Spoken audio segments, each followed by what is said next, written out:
नमस्कार मंडळी, मी पायल आणि माझ्या सिंपल सुंदर जगात तुमचे पुन्हा एकदा स्वागत आहे.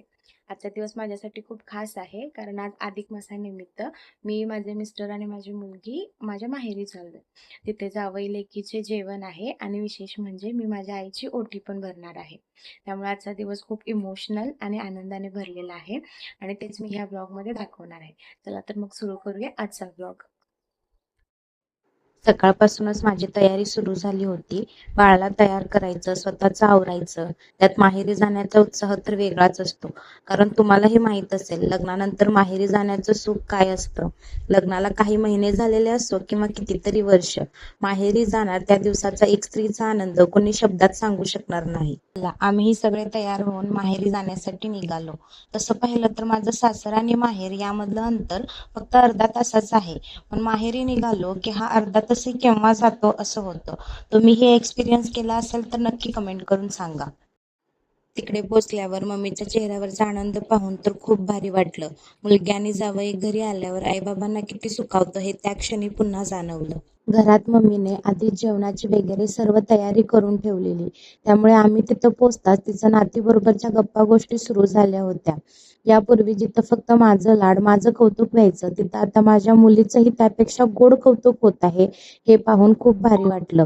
3 पिढ्या एकत्र असण्याचा आनंद काही वेगळाच असतो. नंतर आम्ही सर्वांनी छान बसून जेवण केलं.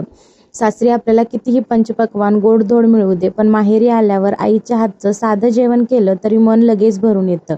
आणि माझं तर लग्न झाल्यापासून जेव्हा मी माहेरी गेल्यावर जेवते, 2 घास जास्तीच जातात.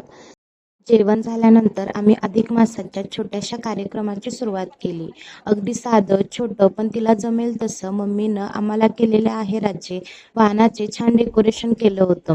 या महिन्यात आणखी एक विशेष म्हणजे अनारसेच्या ताटामध्ये दिव्याने लेक आणि जावयाचे औक्षण करतात. मम्मीने तेही केले. नंतर दोघांनाही आहेर केला. आमच्या दोघांपेक्षाही जास्त ओढ तिला तिच्या नातीला कधी कपडे देते याची होती. आमचं आजच्या दिवसाचं आधीच सगळं ठरलं होतं. पण नेमकं पप्पांना आजच बाहेर जावं लागल्यामुळं सगळं मम्मीनेच केलं. पण नंतर मात्र आम्ही व्हिडिओ कॉलवर पप्पांशी गप्पा मारल्या. नंतर आजच्या दिवसाचा माझ्यासाठी सर्वात खास क्षण आला, जिथं मी माझ्या आईची ओटी भरणार होते. त्याची तयारी करताना म्हणजे मम्मीसाठी साडी, इतर वस्तू घेताना मला एवढं काही जाणवलं नाही. पण प्रत्यक्ष मम्मीची ओटी भरताना मनात खूप इमोशन्स होते.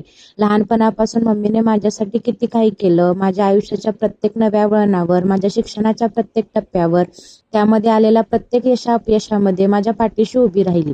माझ्या आनंदासाठी कायम स्वतःच्या इच्छा बाजूला ठेवल्या.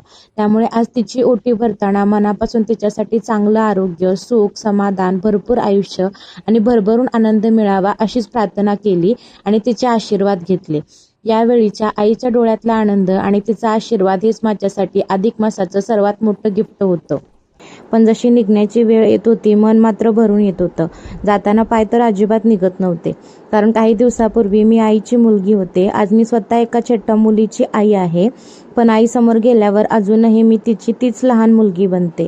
आजचा दिवस मला पुन्हा एकदा आठवण करून देऊन गेला की आयुष्यातील सर्वात मौल्यवान गोष्ट म्हणजे आपली माणसं आणि त्यांच्यासोबत घालवलेला वेळ असतो. तर मंडळी, आमचा आजचा दिवस असा गेला.